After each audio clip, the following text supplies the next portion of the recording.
ہمارے بہت سارے مسلمان بھائی بہن حج کی فرضیت کے بارے میں نہیں جانتے، تو ان کو یہ نہیں پتہ چلتا کہ ہم پہ حج فرض ہو گیا ہے۔ پھر ان کو حج کی ادائیگی کے معاملات کا علم نہیں ہوتا کہ اس میں بلا عذر تاخیر کرنا کیسا ہے۔ بعض اوقات لوگ اس لیے حج نہیں کرتے کہ پہلے پیسے جمع ہو جائے، ماں باپ کو حج کرواؤں گا پھر میں کروں گا، حالانکہ اگر اس کے اندر شرائط پائی گئیں تو پھر تاخیر کرنا گناہ ہوتا ہے۔ ایسی بعض لوگ کہتے ہیں پہلے بچیوں کی شادی کریں گے پھر حج کریں گے۔ وہ سمجھتے ہیں کہ شاید بچیوں کی شادی حج سے پہلے لازم ہے، اس میں بھی وہ تاخیر کرنے کی بنا پر گناہگار ہوتے ہیں۔ ایک حج کی فرضیت کے بارے میں اللہ تبارک و تعالیٰ نے قرآن عظیم میں ارشاد فرمایا وَلِلَّهِ عَلَى النَّاسِ حِجُّ الْبَيْتِ مَنِ اسْتَطَاعَ إِلَيْهِ سَبِيلًا، اور اللہ تبارک و تعالیٰ کے لیے لوگوں پر حج فرض ہے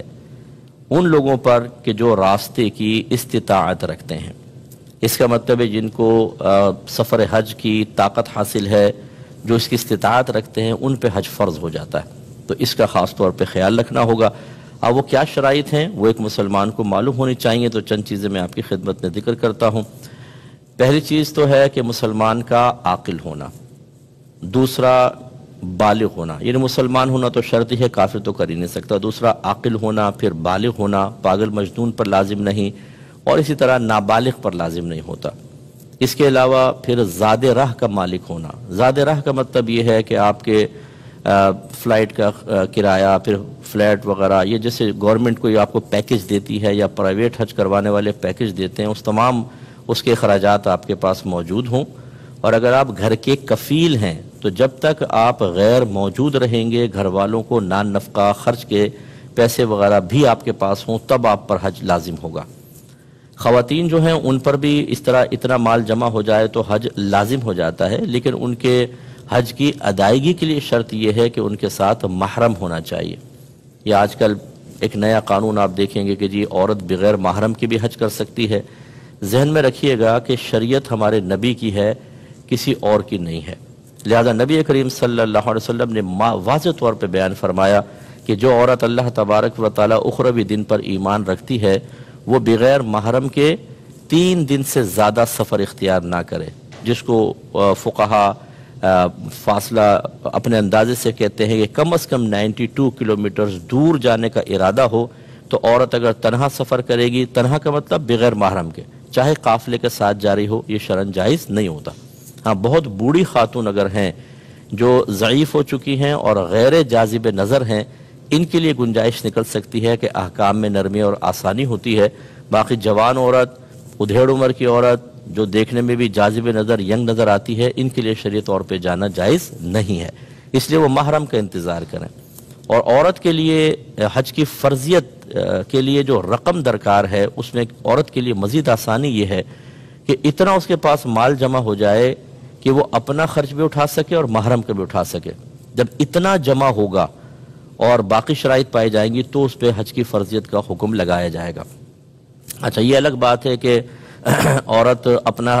حج کا خرچہ دے، شوہر اپنا دے، لیکن عورت کے پاس اتنا مال جمع ہوگا تو اس پہ حج فرض ہوگا، ورنہ نہیں ہوگا۔ اسی طرح تندرست ہونا اور بینا ہونا، بینا کا مطلب آنکھیں اس کی ہونی چاہیے، نابینا پہ حج فرض نہیں ہوتا۔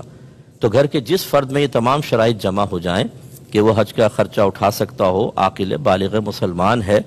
تو، اور گھر اگر کفیل ہے تو پیسہ دے کے جا سکے، تو اس پہ حج فرض ہو گیا۔ اب اگر وہ تاخیر کرے گا تو گناہ گار ہوگا، اس لیے ہر شخص کو اپنا اپنا حساب و کتاب کرنا چاہیے۔ بعض اوقات بہو پہ حج فرض ہو رہا ہوتا ہے، بیٹے پہ ہو رہا ہوتا ہے، ماں باپ پہ نہیں، بعض اوقات والدہ پہ ہو رہا ہوتا ہے، والد کے اوپر نہیں، لیکن ہم چونکہ ان مسائل کو نہیں جانتے تو سال ہر سال اس کو ہم آگے پیچھے کرتے رہتے ہیں اور گناہگار ہوتے رہتے ہیں۔ بلا عذر 1 سال کی تاخیر کرنا بھی گناہ ہے، اس پہ میں وعید آپ کو عرض کرتا ہوں۔ اور دیکھیں، جو حج نہ کر سکے، بعض لوگ ہوتے ہیں سستی کرتے رہتے ہیں، اچھا کر لوں گا اگلے سال اگلے سال اگلے سال۔ ایک تو تاخیر کرنے میں گناہ، اور پھر اچانک موت آ جاتی ہے اور انسان دنیا سے رخصت ہو جاتا ہے۔ میرے سامنے کتنے لوگوں کا ایسا انتقال ہوا کہ حج کو وہ ٹالتے رہے اگلے سالوں پر اور اچانک موت آئی اور وہ قبر میں چلے گئے۔ ترمذی کی روایت ہے، رحمت کونین صلی اللہ علیہ وسلم ارشاد فرماتے ہیں کہ جو شخص ایسے زاد راہ اور سواری پر قادر ہو گیا جو اسے بیت اللہ تک پہنچا دے اور وہ پھر بھی حج نہ کرے، اور مر جائے تو چاہے یہودی ہو کر مرے یا عیسائی ہو کر مرے۔ تو آپ اندازہ کریں کتنا سرکار صلی اللہ علیہ وسلم نے ناراضگی کا اظہار فرمایا۔ ابھی یاد رکھیے کہ جن میں یہ شرائط ہوں گی یہ کب دیکھی جائیں گی؟ ہونا تو یہ چاہیے کہ حج کے ایام کے اندر ہوں۔ حج کے ایام ہوتے ہیں جیسے شوال شروع ہوتا ہے نا، میٹھی عید ختم ہوتی ہے، یعنی رمضان کے بعد عید کے بعد اگلے دن سے ہی سمجھ لیں حج کے ایام سٹارٹ ہو جاتے ہیں، پورا شوال، پھر ذیقعد اور ذی الحجہ کے 10 دن، 2 ماہ 10 دن۔ یعنی اس کا مطلب کیا ہے کہ اگر آپ نے شوال میں حج کے احرام کی نیت کر لی تو یہ آپ کا احرام ویلڈ مانا جائے گا۔ یہ مخصوص ایام ہے، لیکن اتنی جلدی تو خیر کوئی نہیں پہنتا، لیکن یہ ہے ایام۔ تو ویسے تو ان ایام کے اندر یہ ہمیں شرائط کسی شخص میں دیکھنی چاہیے، لیکن فقہا نے فرمایا کہ آپ کے علاقے سے، آپ کے ملک سے جب قافلے حج کے روانہ ہوں، یا جیسے ہمارے ملک پاکستان یا دیگر جگہوں پہ قرآن دازی ہوتی ہے کہ بھئی اب آپ اگر حج کے لیے جانا چاہتے ہیں قرآن دازی، یہ جو ایام ہیں قرآن دازی کے، ان دنوں میں اگر کسی کے اندر یہ شرائط موجود ہوں گی تو یاد رکھیں کہ اس پہ حج فرض ہو جائے گا اور اس کو جانا ہوگا۔ ایک بات یہاں ضمناً مزید یاد رکھیے کہ بعض اوقات یہ چیزیں ہمارے پاس موجود نہیں ہوتی، اس کے باوجود اگر ہم حج کریں، مثلا کسی نے ہمیں دے دیا پیسہ کہ چلو حج کر لو، بعض اوقات کوئی ادارے سے آپ وابستہ ہوتے ہیں وہ آپ کو پیسہ دے دیتے ہیں، تو ایسی صورت میں آپ جو حج کریں گے تو وہ چونکہ آپ پہ تو فرض نہیں ہوا، ہونا نفل چاہیے، تو وہ نفلی حج ہوگا۔ لیکن میرا مشورہ یہ ہوگا کہ جو اس طرح خود زاد راہ پر قادر نہیں ہے، کوئی ان کو حج کروا رہا ہے یا اسی طرح آفس وغیرہ میں ہو جائے، تو وہ نیت کر لیں فرض حج کی۔ فقہا نے فرمایا ہے کہ اگر کوئی کسی پہ حج فرض نہیں تھا لیکن موقع مل گیا ادائیگی کا اور فرض کی نیت سے ادا کر لے تو اس کا فرض ہی ادا ہوگا، یعنی آئندہ زندگی میں اگر کبھی اس کو اللہ تبارک و تعالی مزید مال عطا فرماتا ہے جو حج کے لیے لازم ہے تو وہ پھر حج فرض نہیں ہوگا، پھر دوبارہ آنے کی اس کو حاجت نفل کرنا چاہے کر لے۔ تو اس لیے میرا مشورہ ہے کہ آپ جب اگر کوئی ایسے بھائی بہن ہمارے جانا چاہتے ہیں جو کوئی اور ان کو کروا رہا ہے، حج فرض نہیں ہے، تو فرض کی نیت سے ہی حج کریں تو انشاءاللہ ان کو برکات حاصل ہوں گے۔